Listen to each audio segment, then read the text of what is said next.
অন্তর্বর্তী সরকারের প্রধান উপদেষ্টা অধ্যাপক মোহাম্মদ ইউনূস বলেছেন, ৫ আগস্টের পুরোটাই ছিল একতার অনুভূতি। সবসময়ই সবাইকে ঐক্যবদ্ধ থাকতে হবে।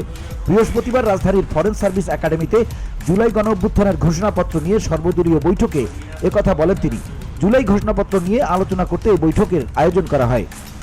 প্রধান উপদেষ্টা বলেন, আপনাদের সবার সঙ্গে দেখা হলে বসতে পারলে আমার কাছে খুব ভালো লাগে, মনে সাহস পাই। কারণটা পরিষ্কার, কারণ এই সরকারের জন্ম হয়েছে ঐক্যের মাঝখানে।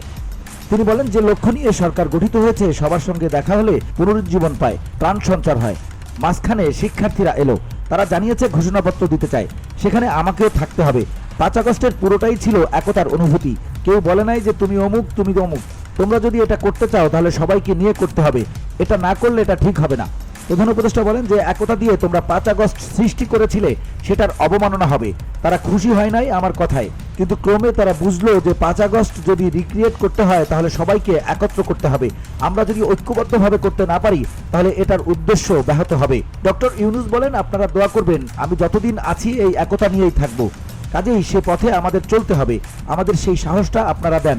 যখন আমি আপনাদের সঙ্গে একত্রে বসি, আপনাদের দেখে আজকে খুবই সাহসী মনে হচ্ছে ৫ আগস্টের কথা স্মরণ করে। VOD Bangla news desk.